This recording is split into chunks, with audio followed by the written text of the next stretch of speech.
All right, everybody, welcome back to Sooner Cast. We got a special guest. I feel bad for making him do it because he has had a hell of a week and even longer, going to be a longer month. But we got the great Parker Thune on with us crap, dude, there's a lot of stuff to talk about. I mean, we have portal crap. We've got still recruiting stuff to talk about, offensive coordinator crap. I mean, it's just where do you start? So I'll kind of let you, plug some of your stuff, man. But I do appreciate you getting on. So how's it going? Yeah, absolutely, guys.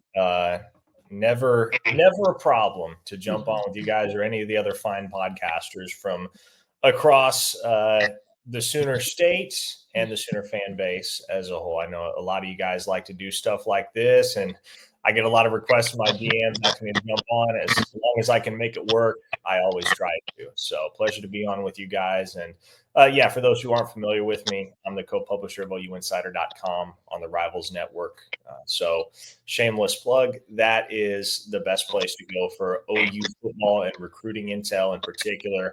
Got really, really strong basketball intel as well over there. One of my coworkers, Brody Lusk, is the basketball insider in this market. You'll quickly figure out that he is better sourced than anybody with a basketball program. But I'm also on the radio every weekday, 12 to 3 p.m. on KREF. I'm the Sooner fan.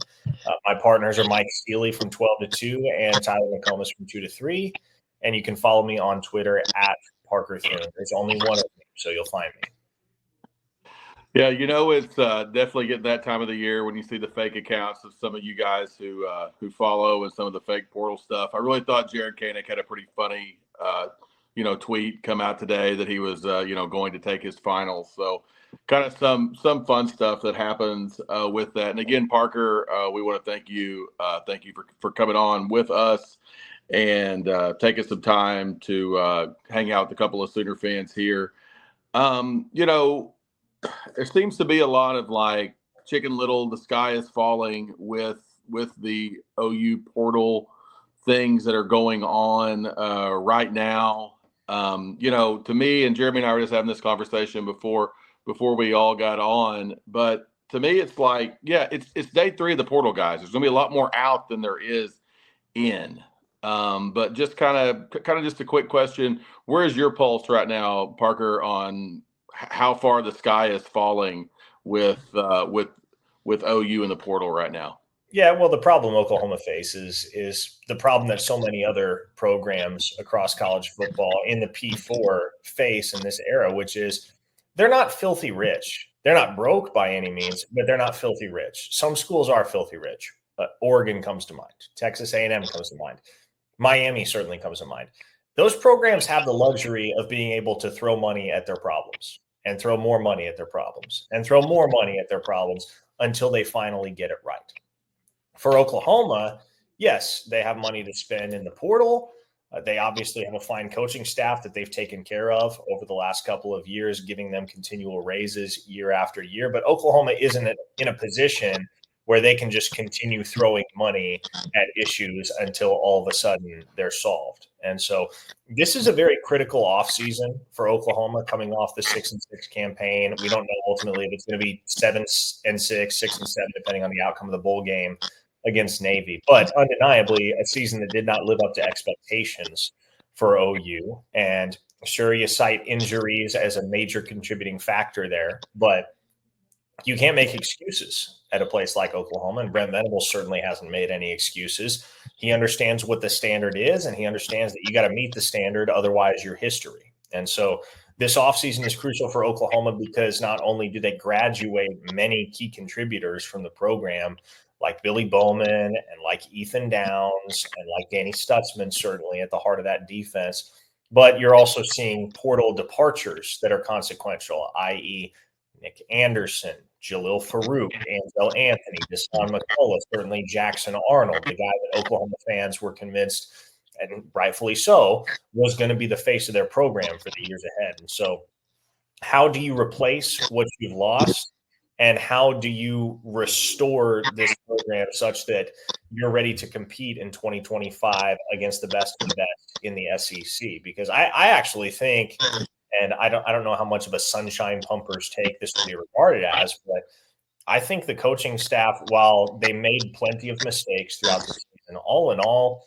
they did a pretty remarkable job just getting to 6 wins and getting bowl eligible with the hand that they were dealt, because it was one misfortune after another all season.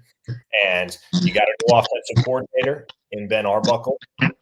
You've got money to spend in the portal, and you have to allocate it effectively. But the pieces are still there for Oklahoma to be right back to double-digit wins next season. It all ultimately boils down to what are they going to be willing to do, and how intelligently will they distribute their resources this offseason to be able to rebuild this roster to where it needs to be on both sides of the ball to put them in the conversation with the best of the best in the Southeastern Conference. Yeah, because I mean, to me, Parker, a lot of what happened this year, and it kind of feels like we're a little like-minded on this. I've said Brent Venables is one of the unluckiest humans I've ever met in my life. I feel like he's done a lot of the right things, tried to do it the right way, and just had bad luck. But don't you feel like some of the money we talked about, and I'm glad you hit on this, that we just didn't allocate our money like probably the right way this last time? I don't think we're a poverty program, like you said, that's been thrown out there, but I think we made some bad bets. You know, we bet that Jackson Arnold was going to be, the absolute guy. And whether you want to blame coaching staff or you want to blame, if that's Seth Luttrell's fault, that's the offensive line's fault, whoever's fault it was, it just didn't work out. But to me, and I agree with this too, going 6-6 this year with the schedule that we had, and the new schedule came out, and I do think it does break a little bit better for us than last year. But going into that, what do you think? And I think you probably touched on this a little bit, but what would you say is the biggest loss so far in the portal? And what do you think the biggest need in the portal is for OU coming up? Yeah, well, the biggest loss and the biggest need kind of go hand in hand. I think the biggest need, if we're talking sheer mass here, quantity of required additions, you're looking at the wide receiver position. I think maybe more important would be shoring up that offensive line, but you need more wide receivers than you do individuals at any other position group across the roster. And to me, it's not even close. The most consequential loss is Nick Anderson.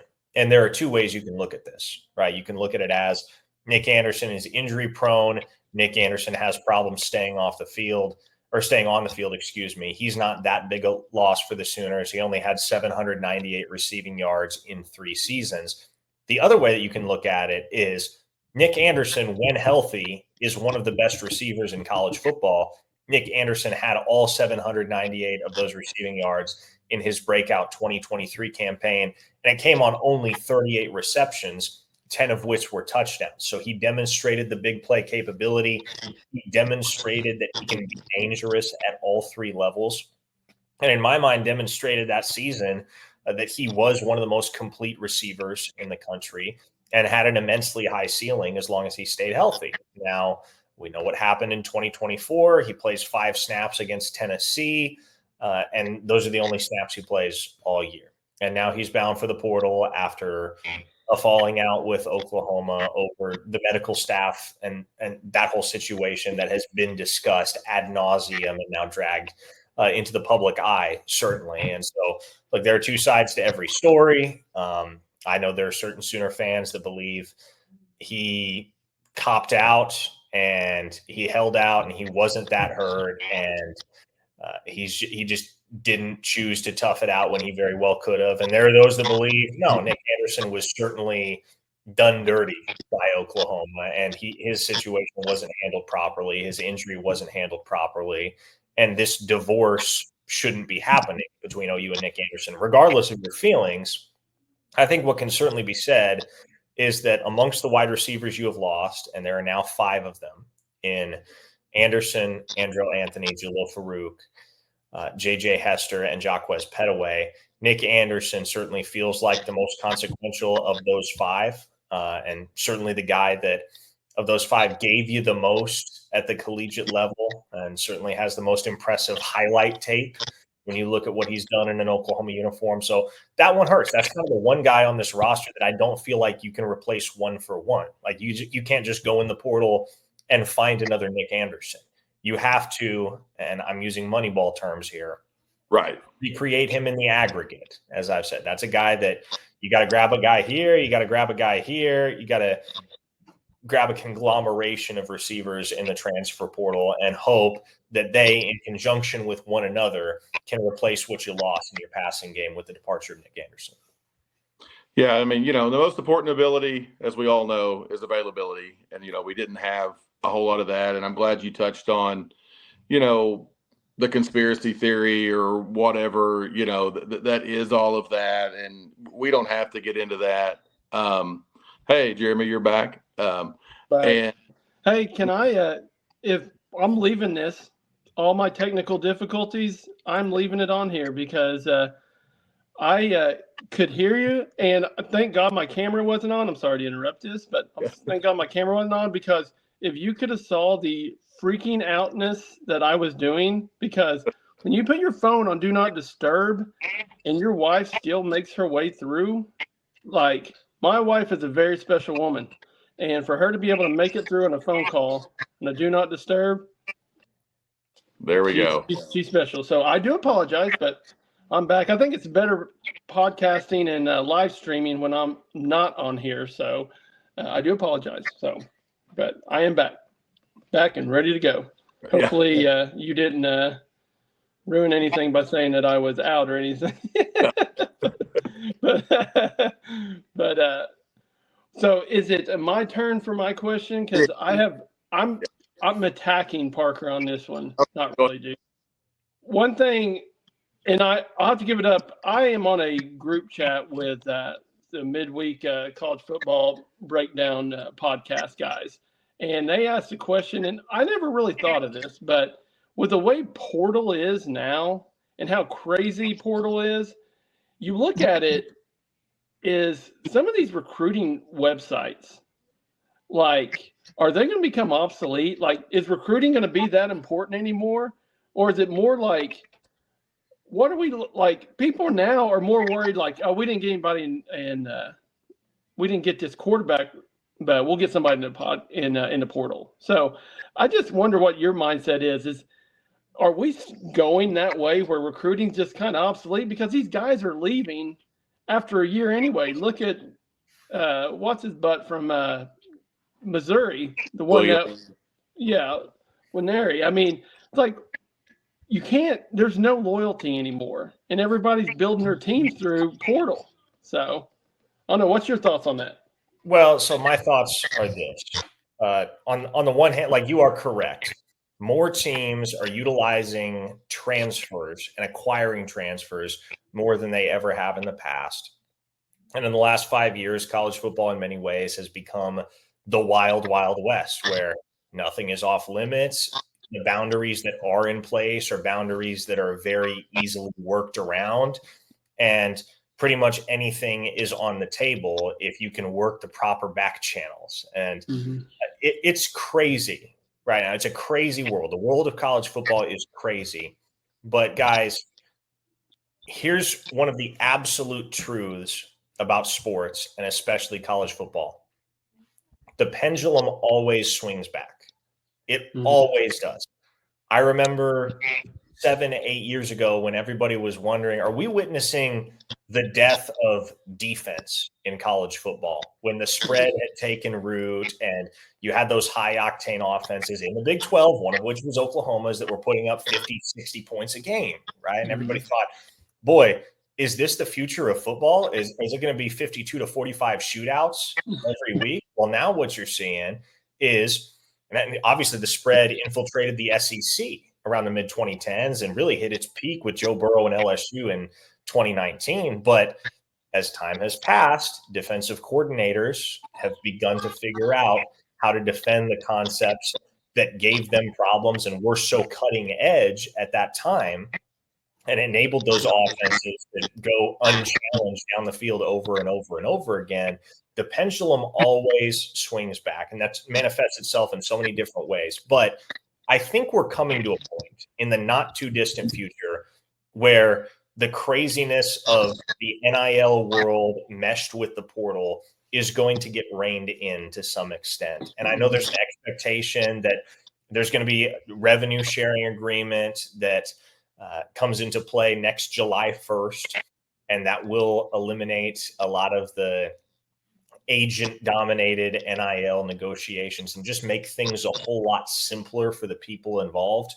And at that point, I think everything will kind of die down a little bit in terms of just the chaos that reigns over college football. And I will say this, recruiting is never going to become obsolete, because every single year you have 2,500, 3,000 FBS quality scholarship athletes graduating high school, and those guys have to land somewhere. Now, it may, and who knows how strategy may evolve in these major recruiting offices of Power Four programs. They may get to the point where they're only taking 10, 15 recruits and building the rest of their roster via transfers. But I do think that a lot of coaches across the country, many of whom I know, right? I know a lot of coaches across the college football world, not just at Oklahoma, but elsewhere, and they want to build. They feel the need to build from within. They don't see this type of roster construction that we see nowadays at a place like Colorado, just one example, where they're bringing in 30 transfers. They don't see that as sustainable. They don't see that as a sustainable model for success. You might be able to catch lightning in a bottle and win 9 or 10 games with a transfer-heavy roster, but it's going to be very difficult to continue to sustain that success if that is the model that you're espousing. So recruiting is the lifeblood of college football, as the saying goes. And that's always what it's going to be. It may look a little different here and there. It may look a little different depending on what program you follow or what program you cover. But no, certainly it won't be obsolete. Don't you think it's funny, for how many years did people talk about how, well, these kids need to be paid. They need to get their paid. Now they're getting paid. You're like, why are they paying them that much? I'm like, do you realize how much money these athletes bring into the university? So I do believe that they should be paid. Now eventually they're going to have to cap it. They're going to have to do a salary cap or of some sort, like you were talking about. It's just something that can even the playing field, but also too, the rich get richer. That's life. That's business. I mean, college football is one of the biggest businesses in the nation. I mean, you can't, and now kids are getting paid for it. And so we can't complain about kids getting paid when all we've done for so many years is complain about, man, these kids just keep bringing money into the colleges and they don't get a dime of it. Well, just like Barry Switzer said, NIL, now it's legal. That's what NIL is. So it's gone on for years, but now we don't have to hide that we're paying these kids. And Texas A&M and Missouri last year, I mean, you can't buy national championships. Those two schools are proven. Well, I mean, you look at, Missouri spent a lot of money, Ole Miss spent a lot of money, Miami spent a lot of money, and like this is like the third iteration of Miami throwing money at something. You know, they hit lightning in a bottle with Cam Ward.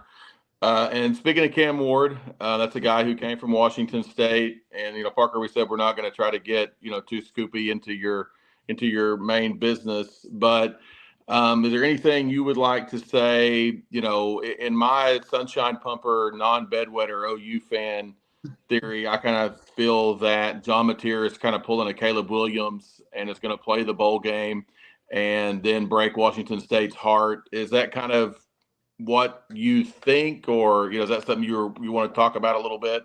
Yeah, well, certainly. And I mean, that's the preeminent topic right now across the Oklahoma fan base and across Sooner Nation. That's what everybody wants to know. Is John Mateer coming to OU? And if so, when? And I'll say this, I know I'm not the only one that is hearing this and has reported this. You'll hear the same thing if you follow people on the Washington State end. They expect that by the end of the week, and OU expects that by the end of the week, John Mateer is going to make a decision as to whether or not he's going to get in the transfer portal or remain at Washington State. Now, I will say this.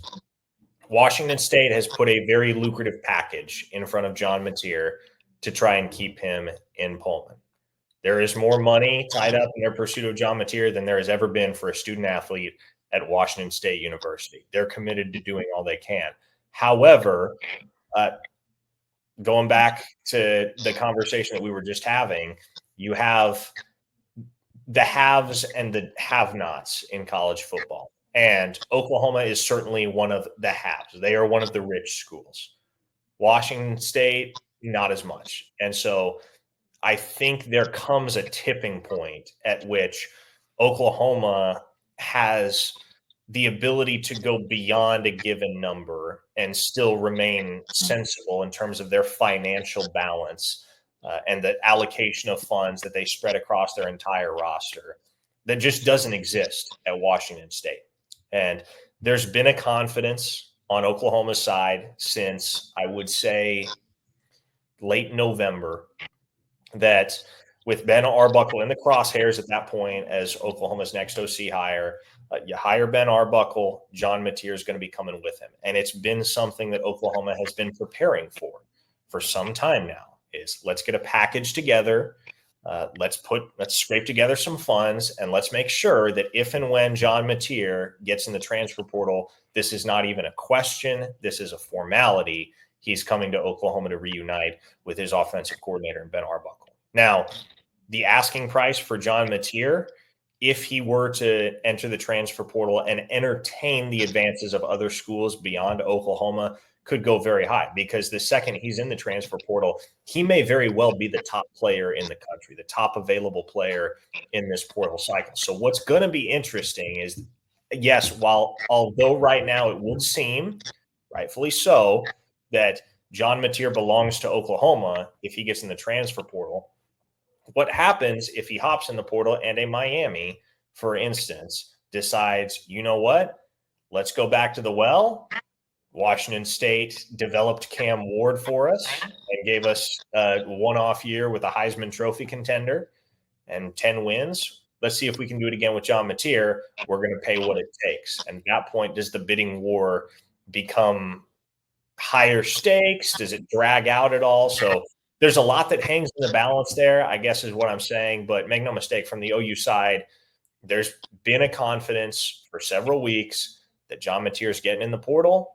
John Mateer is going to come to Oklahoma, and he's going to come to Oklahoma to play for Ben Arbuckle, and he's going to come to Oklahoma to help get the Sooners back in contention in the SEC in 2025. So when he hits the portal, obviously we can discuss it further. As of right now, he's not in the portal. But to your original question, I don't think John Mateer will be playing in Washington State's bowl game unless at that point he has resolved to stay at Washington State for the 2025 season. That's what I was about to say. Do you think OU's giving him because that's a big risk to sit back and wait on a kid's decision. And a kid in college, you can't say, okay, he said he's 100% coming here. Well, until papers are signed, it's really hard to trust somebody. And it's a big risk if OU sits back and says, all right, Mateer said he's coming here. So, because fans are going to go crazy. Right now, they're getting so pissed off at who we're offering. Like, if I hear one more thing about a TU guy, I'm going to lose my crap. Like, you know what? It fits. If we went after every single portal guy that came across Twitter, we wouldn't have any money for Mateer.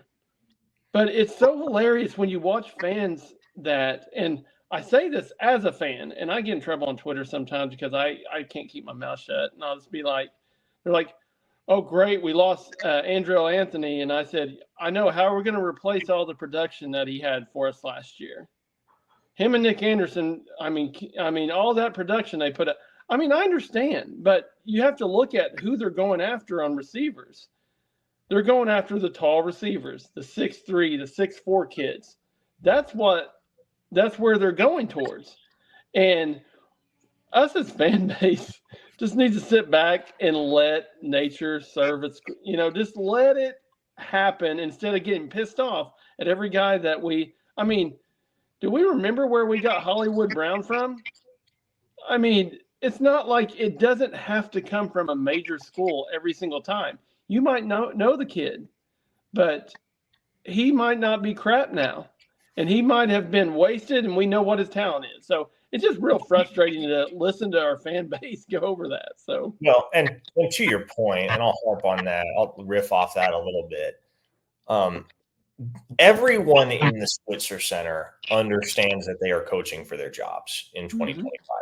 They understand that 2 mediocre seasons in 3 years does not cut the mustard, and you're under the magnifying glass going into next year, and you have to win next year. Otherwise, it's over. So Oklahoma is not searching for guys in the portal this cycle that they think are projects, a la Tyler Guyton back in 2022 or Kenai Walker for that matter. yeah, They're not searching for guys that are just going to be depth bodies. No, the only guys that they're going to pursue in the portal are guys that they believe can help them win football games in 2025 and be contributors and not just cheerleaders.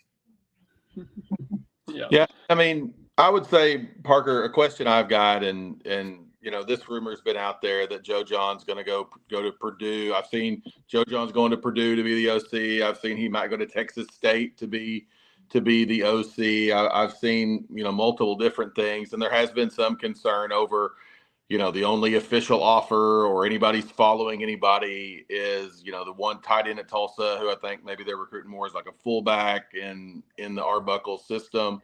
But do you have any intel, anything you know or have heard? Like, is Lee Pack going to be our tight ends coach next year? Do you think it's going to be Joe John? What do you think? What do you think there? Well, let's not run Joe John out of town before he packs his bags. As of right now, yes, there may be opportunities that arise for him to call plays here or there or anywhere. But for the moment, he's going through bowl practices with the team. He's coaching the tight ends. He is employed at the University of Oklahoma, and he is acting as such. Now, if there comes a time at which another school decides to hire him away to be their offensive coordinator, then I would imagine Oklahoma does move quickly to replace him, because they're going to have to, with how quickly things move in the portal and with tight end being a very obvious, very immediate need for Oklahoma. I guess the safety blanket that you have there is you have an offensive coordinator. You have an offensive coordinator that can sit down with tight ends in the portal as they visit the program, or even before they visit. You're on the phone. You can walk them through, hey, look, here's how I utilize the tight end in my scheme. Here's what we did at Washington State.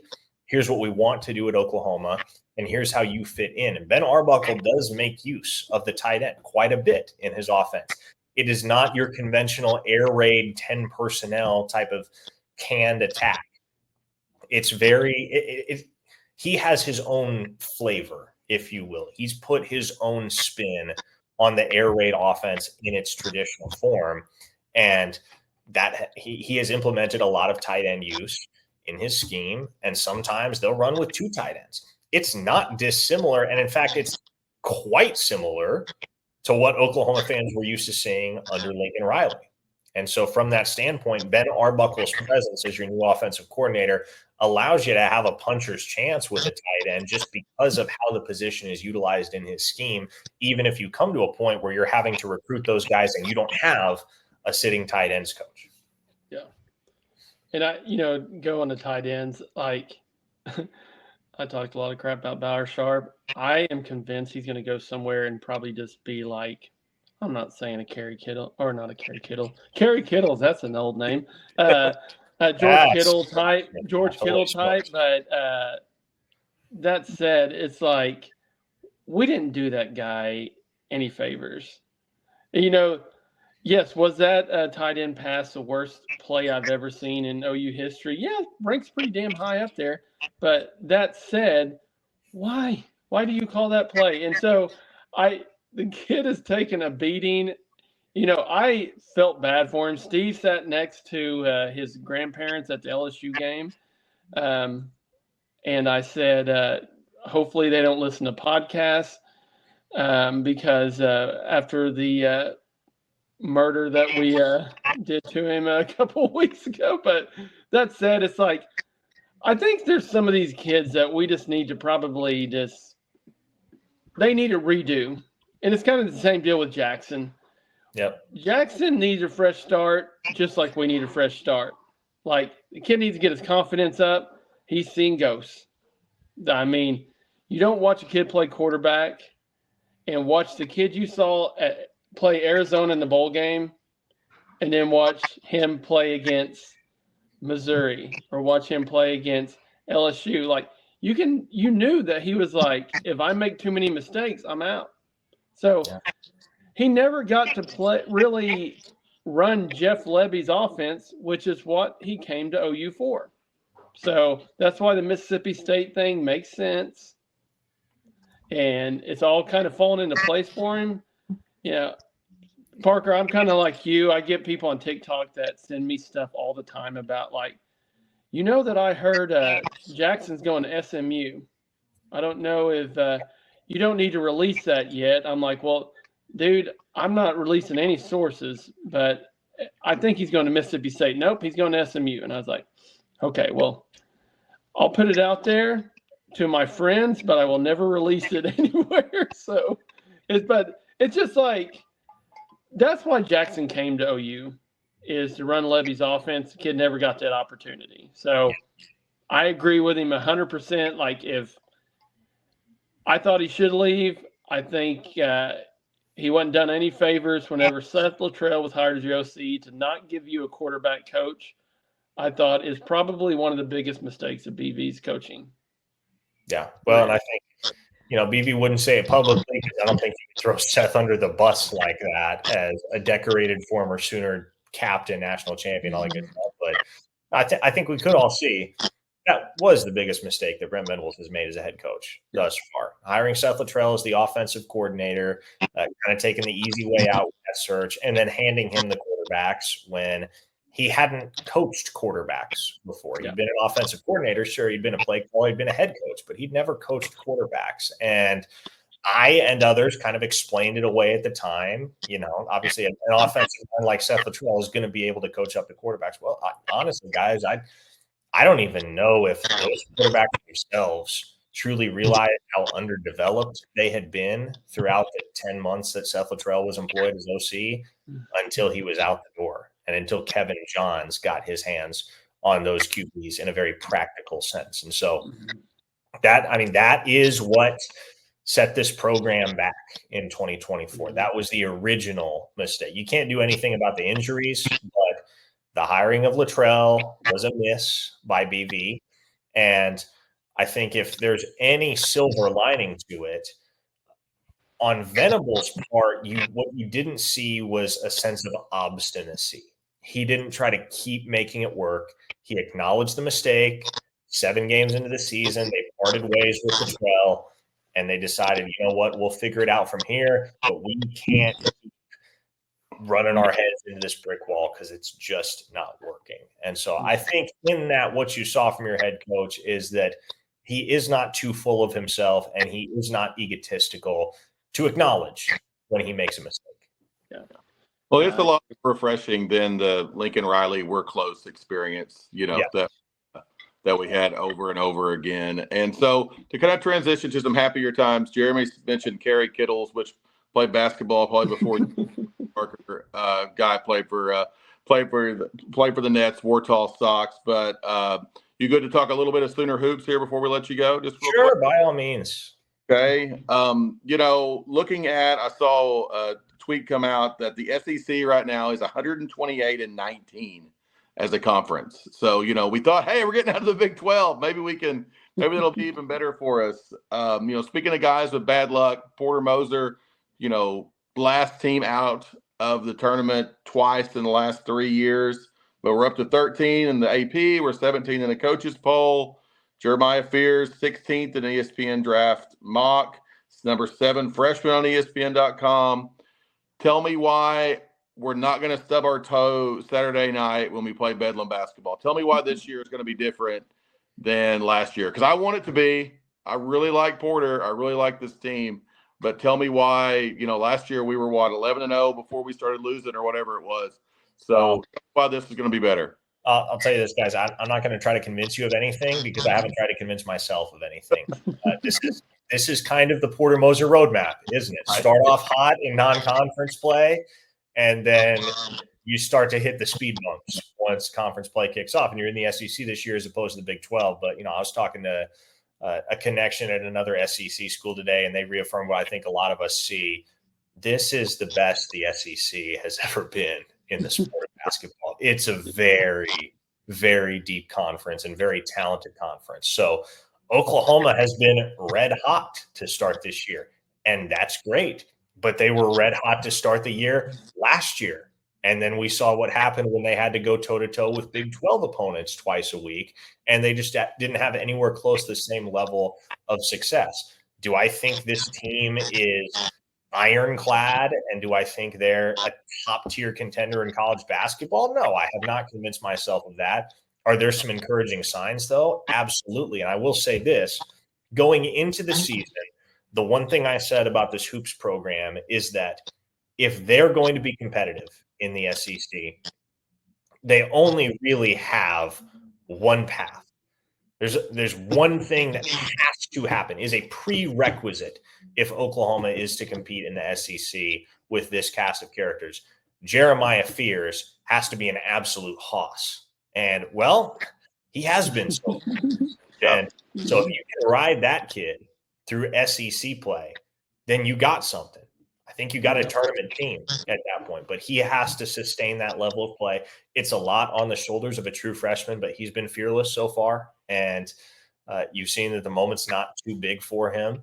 Now, will the moment be too big for him once they start playing in SEC venues? That's a different conversation. And again, why I'm not getting too far out ahead of my skis with this team. But what you have seen early provides encouragement that they're not going to fall on their face as they have the last 3 years once they get into conference play. It all starts and ultimately ends, though, with the play of Fierce, because he is the one guy on this roster with superstar potential, and you've already seen flashes of it. That's what you need in the SEC. Heck, that's what you needed in the Big 12. It's nice to have role players. It's nice to have a couple shooters, 3-and-D guys. You obviously got to have a couple of bigs that can hold their own. But if you don't have a superstar, you can only go so far. And I really like what I've seen from Jeremiah Fears so far. I really like the superstar potential that he has demonstrated at times. And if we see more of that, I'm telling you guys, this might be the year where Porter Moser and OU basketball break through. But it's all hypotheticals until we see it against SEC opponents. And it's all totally me, because after the first game, we didn't start Jeremiah Fears and we had a pod. And I said, please, Porter, my background is, Parker, I'm a high school principal here in Oklahoma. Before that, I was a basketball coach. I was a head coach at Edmond North before I was the high school principal. And so Porter was like, I really need to ask Stephen Goss what to do. And so he called me. I start Jeremiah Fears, and I was like, yeah, Porter, you need to do that, man. And no, that didn't really happen. But I do take credit for Jeremiah Fears. That was all me. Go ahead, Jeremy. Well, I was telling Steve, I think it was last pod, I said, I'm not saying their talent level's the same, but Fears and Jalen Moore remind me a lot of how Willie Warren and Blake Griffin were when they complemented each other. And it's like, if Fears isn't hitting, Jalen Moore can get to the hoop, make those shots. It's like Willie Warren had just came in. He was that freshman. Blake Griffin was already established. I am not saying they are Willie Warren and Blake Griffin. What I'm saying is the way they complement each other. It's like, I still feel like right now, as Fears is still getting his feet wet, like the offense needs to revolve around Jalen Moore. Like, he is still the other night he was missing shots, wasn't hitting any outside shots. He's still getting the line, still getting his points. You got to have those two stars, and especially when you get into conference play, because if you're relying on a true freshman, we know this with Trae Young. Trae Young did put up numbers we'll never see again. But that said, it got to a point where we were relying our whole offense on a true freshman, and it started to weigh on him. And that's what worries me about Fears. I think Fears is a superstar. I think he is going to make a lot of money in the NBA. But the teams are going to start keying on him, and you got to have Elvis hitting shots. You've got to have some of these role players make these big plays, and the bigs, which we've never had. I mean, I love Godwin. I love North Northweather. Yeah, and I love the way he shoots the threes, spreads the court out. But that said, we got to have these role players step up, especially when we get to conference play, because we can't rely on this true freshman, because he's going to hit a spot where teams are going to frustrate him. And that's the only thing that worries me, because I'm not going to get too high right now in non-conference like we're talking about. Yes, we've been undefeated before. We've had that good feeling like this is a special year. And then we hit conference play and it all just crashes down. And why is Porter Moser here? We need to get a new coach. This isn't working. And after 2 weeks before, we were told this is the best OU team we ever had. Now, I'm trying not to drink the Kool-Aid. I'm taking sips of it right now, but I'm not taking full gulps. But I do feel like this team is built different, just because of some of the role players and what they're showing. And I mean, Parker, going with that, I'm kind of just glancing at it. Do you think I think a 500 record in the SEC gets us in the tournament, don't you? I mean, if we can do that, and I know we all haven't locked in on basketball just completely, but I don't think we're going to end the year ranked 13th in the AP where we are right now. Would love for that to happen, but I don't. But, at Bama, home with A&M to start SEC play. We play OSU and Michigan in meaningful games before then. But don't you got to think maybe 500 and, talking about BV and next year everyone's coaching for their jobs and that sort of thing. Do you kind of feel like this is a make or break year for Porter as well, as this probably needs to be the tournament? Or do you think this is something where if we don't, it's just hey, we're needing to save money to make other things work, and maybe Porter gets another year after that too? Yeah, well, look, Joe Castiglione is not a reactionary athletic director. He's never been the type of guy to fire a coach out of nowhere and abruptly. And so if Porter Moser were to miss the NCAA tournament for a fourth straight year, to be clear, I think that's inexcusable. That would be the first time that it had happened at OU in upwards of 4 decades. Like, that doesn't happen, and that shouldn't happen at OU. Do I think Porter gets a 5th year? Well, it kind of depends on the optics. And I think that's what Joe Castiglione is going to evaluate, because one of the common denominators that we've seen with Porter Moser's teams over his first 3 years at Oklahoma is after the season, there's usually a pretty significant exodus and there's a lot of roster turnover. So if you have that for the 4th time, if after the season you have half your team hitting the transfer portal, then Joe Castiglione probably has seen all he needs to see of Porter Moser, and he can part ways with him. But if you get some of these key pieces, like you can convince Jeremiah Fears to come back for a year or 2, which at this point looks unlikely, I'll admit. Jalen Moore's done, but if you can convince some of these other guys to stick it out at Oklahoma and to give you a nucleus heading into next year with some of the freshmen that this program has coming in, some of the youngsters, and a guy like Dayton Forsyth, who has been second fiddle to Fears, but that has a very, very bright future of his own, then you got something to build around. You got something to be excited about. And that may be reason for Castiglione to say, okay, we're not going to give up on this. We're going to give it another year, see where we can go. Now, if Porter Moser can make the tournament with this team, he absolutely gives himself a lot more leeway at that point. That confirms he's coming back for a year 5, gives him a lot more job security moving forward. And, the thing about coaching OU basketball is that it's not like coaching OU football. You don't have sky-high expectations. This program's never won a national title. It's perhaps the most decorated program in the Power 4 that has never won a national title in basketball. And so that's not necessarily the expectation that hangs over Porter Moser's head. But you get to the tournament, that's good enough for me in year 4. That's good enough. You've shown you can get to the dance. You make a Sweet 16 run. That's great, man. Everybody feels awesome about that season, I think, at that point. But the benchmark for me is make the dance.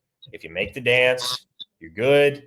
At that point, it becomes a game of roster retention. Who can you convince to stick around? and not have to completely shuffle the deck at season's end to figure out what your lineup's going to look like in the 2025-26 season. So that's kind of how I look at things for Porter and this crew. I like Porter a lot. I want him to stick at Oklahoma. I want him to succeed. He's an Omaha guy. I'm an Omaha guy. I think the very first sporting event I ever attended as a 4-year-old was a Creighton game where Porter Moser was the opposing coach against his alma mater at Illinois State. So I would love to see it work for Porter. I want to see him win. And I think he's certainly got the crew to do it. They just have to maintain the same intensity to their play once they get to SEC ball that they have throughout non-con to this point. That's why I'm ready. I'm ready for him to play some conference, because it's like you watch them play Alcorn State last Saturday. I love it when they play that game in McCaslin Hall. I mean, I am to the belief that we don't need the Lloyd Noble, because all we're going to see is, look at how many seats aren't filled. When me and Steve went to OU, we were there when Hollis Price was there, and I tell people this all the time. I'm like, I think I had just as much fun at basketball games as I did football games. And that place was packed every single night. Now, OU basketball fans have to see winners. And that's why I fight with people every time this time of year, because it's like, we need to go support our basketball team. I'm like, you got to send them a winner. Well, no, they should just be supporting them. It's not how football school works. I'm sorry. They have to see results. And it sucks as two guys here that love basketball, that grew up playing basketball and loved OU basketball. It does suck, but I can't convince somebody who is a diehard OU football fan that they should go support a basketball team that has broke their heart the last 2 years. So I'm sorry, it's not how it works. We fought this battle with Lon Kruger, and Lon Kruger was going to Final Fours. They almost have to wait till football season's over before they start going to games. So just the way it is. Lon. I love Porter. Like I said, I've never enjoyed covering a coach more than I enjoyed covering Lon Kruger. That man is a saint. No, Lon Kruger is one of the nicest humans of all time. A quick Lon Kruger story. My dad was an old basketball coach as well. And back when I was coaching, my dad, who was retired at the time, we were at OU team camp, and Lon had just knew that my dad had some heart problems. And I'm coaching the game. Lon comes, taps me on the shoulder and says, "Steve, how's your dad doing? Just wanted to check on him." And I mean, Lon wasn't recruiting anybody for my school. Lon wasn't doing anything like that. Lon's just a genuinely awesome human being, and he is. So hope you're hitting it straight in retirement, Coach Kruger, and all that. And Parker, we've kept you on here a pretty long time. Is there anything else that you want to plug, want to talk about? Anything else before we let you go, man? We appreciate you coming on again. No, fellas, appreciate the time. Like I said, always happy to jump on. And the portal intel, coaching staff intel, roster and recruiting intel, it's all over there for subscribers at ouinsider.com. I work very hard. Our whole team works very hard to bring OU fans the best intel possible on their football program, their basketball program, softball, you name it. We're all over it. It's our job to be at ouinsider.com. So hope to see you all over there. Okay. Thanks, Parker. Absolutely. And I want to add something too, because I found this funny. I love it that when you get something right, nobody ever mentions it. But if you get something wrong, everybody will pin that, remember that. You guys are a lot tougher than me. I feel like if I was in that business, I would not be able to keep my mouth shut, and I'd be fired after 2 days, because I just would not be able to take the punishment that fans like. You know what? We do make mistakes, and you're covering high school kids that, oh my God, they changed their minds. Yeah. Or you got a source that didn't make, that read something wrong. It's just like everyday life. You make, you get bad sources, or kid changes their mind. But boy, fans, All they care about is, I remember he made that one mistake, and so I don't trust him anymore. I'm just like, shit. I got to keep my mouth shut sometimes. I think I got onto a guy one time that said something to George Stoya because he was trying to get people to get on to look at their story. And he goes, I hate it when these guys do this when they're trying to get, I go, I know, it's like it's their job to get people to pay for their site. Like, how do you think they make money? He goes, well, it doesn't mean I have to like it. I said, well, it's a stupid comment. So it's like, I commend you for what you do. And I know me and Steve and all the Sooner fans love your coverage. I love listening to your podcast. So I appreciate you coming on with us little OU fans just to talk some football. I know, talk football, talk basketball. We get to softball. That's my bread and butter is softball because I love covering winners. So that's you softball. You always got a winner there, and everybody in my industry, including myself, we all do our best to be right. I mean, that's how you get credibility. Be right. We're all going to be wrong at a certain point because nobody's immune from it. You get bad information from a source that's otherwise reliable, or something out of your control happens, like the kid changes his mind at the 11th hour, a la DJ Hicks. And the way I see it, though, and I think it's a sign of the credibility that's built up when it's a big deal when you get something wrong, as opposed to it being a big deal when you get something right. So much as it sucks in the moment, I take it, I interpret it as a sign that you do have credibility when that happens. Well, guys, Parker, thank you. You're awesome. If you're not following us on, you can get us on Apple, Spotify, podcast.